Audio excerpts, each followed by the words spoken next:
With the evolution of gaming, more and more characters and stories become playable, and the introduction of abilities needs to happen in some way, shape, or form, be it through drinks, levels, or, now a common option, the skill tree. The skill tree organizes abilities or upgrades in a nice menu to preview what's happening or coming, and I hate them. Or most of them. Here's why. The idea of a skill tree arises from the fact that you don't want to be overpowered from the get-go, but the developers have so many ideas to make the game progress, and may need a way to implement these ideas in a neat way. If it's not through the main story, a skill tree and level system helps to make the skills feel adapted into the main quest. One of the first notable and acclaimed skill trees is Diablo, having skills branch out and develop depending on the elements. While a character starts out with a range of elements, as it progresses, the branches focus more on a singular element, maximizing the power of said abilities, and introducing more. Having a focus opens more ranges of playthroughs and has many options for a person to personalize their experience, and creates a separate menu. Diablo is critically acclaimed, but started this trend. It's alright in all cases, but something to show someone in order to say, hey, this game do be good though, I wouldn't say show them the skill tree. There's really not many cases where that applies, to be honest. One paradox I have with skill trees is that they don't all hide what's to come. This can change the experience, and really depends on the game to what it does to the overall idea of it. Most of the time, it's all there. It's one thing I'd compliment about Dragon Quest XI's tree is only some abilities that may tend to be game changers are hidden until smaller ones are unlocked. Two perspectives can be taken out on the exposure of these things. It either adds hype because you know it's coming, but at the same time subtracts hype because of the same reason. You know what's coming. Double-edged sword creates a paradox, and depending on the type of player, certain aspects may have hype or bore the audience. It's a tricky game to play, and taking into account the main people who play the game is going to affect how well the game is sold or acclaimed to begin with. The honeymoon phase is the most important part, and different skill trees have different purposes, but all have the same idea: to introduce abilities that create an engaging experience. The skill tree you're seeing on screen at the moment is from Far Cry 4. And though I consider this a decent middle ground for what's good on a skill tree, it's a good example to show the basics. The reason they're referred to as trees is because of the branching paths that give you different abilities. Here we see the tiger and the elephant. The elephant here focuses more on health, defense, and regeneration, while the tiger focuses on speed and attack. Both branches give meaningful upgrades, with those either being new abilities to shape the game or a decent quality of life upgrade to help in the general game. Yet does it? It's all seemingly basic. Levels only unlock as an option or a skill point, holding someone from feeling accomplished, especially if it requires 3 skill points. The goal set might not be available until way down the line. The person's experience is in their hands, and they get to see how they get to play the game. It's the player's decision. Now compare this skill tree to one of my least favorites, Dragon Quest XI skill tree. It's large, it sure is winding, and there are almost no new abilities when it comes down to it. Instead, you get simply extra critical strike chance, or a slight damage increase when combining X weapon with Y spell. It feels meaningless. The game wants you to upgrade, but makes this huge effort feel like you can just get better by just getting weapons instead. Most of the time, the skill points for one upgrades feels disproportionate, though that is also seen in something like the Far Cry 4 skill tree. The slow and unsatisfying increase of simple stats feels meaningless. When it comes down to it, I don't completely hate Dragon Quest XI, and if that's your cup of tea, by all means go for it. But the skill tree, in my opinion, is one of the worst aspects, and sometimes the winding menus even ruin immersion. With these examples, it feels almost impossible for a skill tree to be good, but in the end, they can be addressed and executed more correctly. But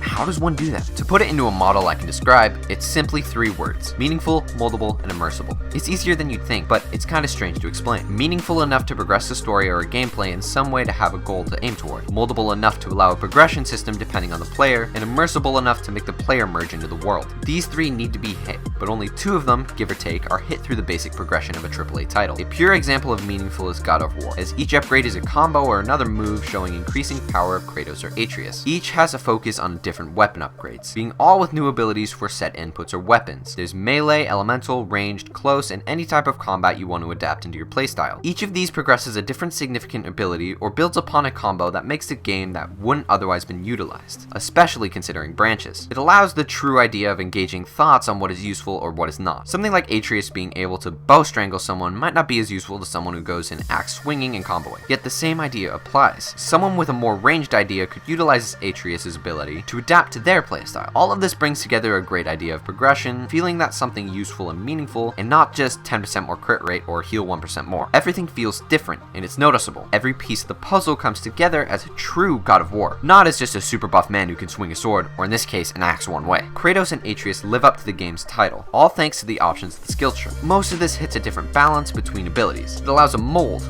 but enforces a path needed to truly get through the story, and without the correct choices may lend a bit of backtracking. I'm fine with backtracking, but it does take the story out a little bit of the experience. Altogether, it hits meaningful with flying scores, and slightly hits on the other two.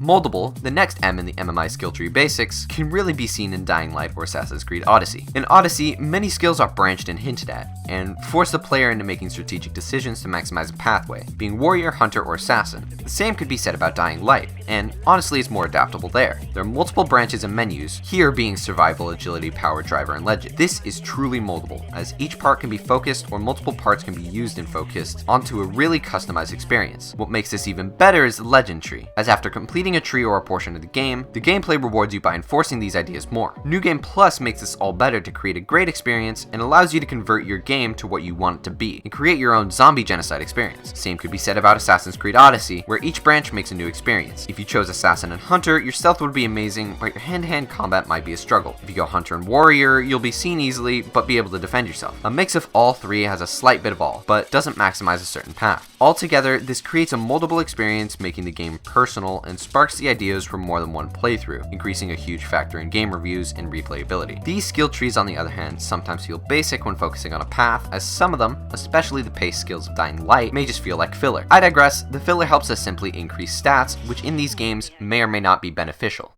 Immersible, being the final challenge, is the hardest. Landing in the spot of menus, and though it's hard to exemplify correctly, it has a portion inputted into the PS4's rendition of Spider-Man. Spider-Man is a weird one to talk about, as each suit has separate abilities, but that's what immerses the player. Innovator, Defender, and Webslinger are the three branches, each focusing again on a different part of gameplay, but again, you need to have all three to have a good run, yet the examples here differ. The reason I feel this immerses the player is the options depending on the suit. While the normal suit may have one increased ability, the same skill applies to another suit. This really helps each suit engage the player and enforce different styles, helping it to create a sense of creativity. Yet here it also helps to differentiate the importance of each suit, and altogether brings about a sense that Peter Parker changes style in both combat and physical looks. The other thing is the menu, as it feels like a Marvel film when entering. Instead of being attack, defense, and strategy, it's Web Slinger, Innovator, and okay, so Defender. Altogether, this brings about the mentality that you are Spider-Man, and though it may seem like it's pulling you out of the action into a separate menu, the menu helps to reinforce the theme more and more to the point where you almost don't realize it. Collecting these abilities and points along the way redeems skills and sometimes feels like you're gaining or sparking ideas as a young engineer boyo, saying that, I'm Spider-Man. The one issue I have with Spider-Man is that the tree is short. Though, compared to the other ones, it's not an issue too much, this is the one skill tree I would have spent more time in. It's a double-edged sword, but out of all the skill trees I've talked about, this one hits most of the criteria, especially immersion.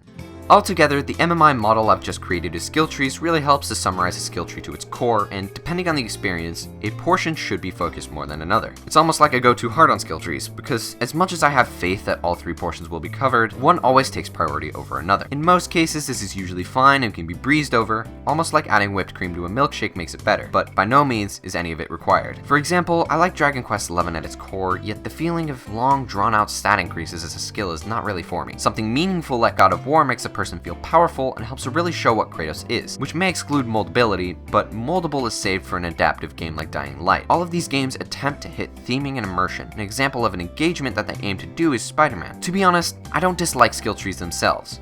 It's the missing portions that annoy me. I mean, I'm an indecisive man when it comes down to these choices, which is why something like BioShock Infinite is a choice I like. It incorporates the abilities, but introduces them through the story. Not all games can do that, and that's why skill trees come in play. In conclusion, skill trees can change an interaction with the game, and absence, depending on the intended experience, may be a better choice. At least that's my thoughts. But all I can say is don't beat Dragon Quest XI. I'm not going to use a heavy sword on Hero. How do I put a boomerang on Eric then? Just explain. Why is it just stats?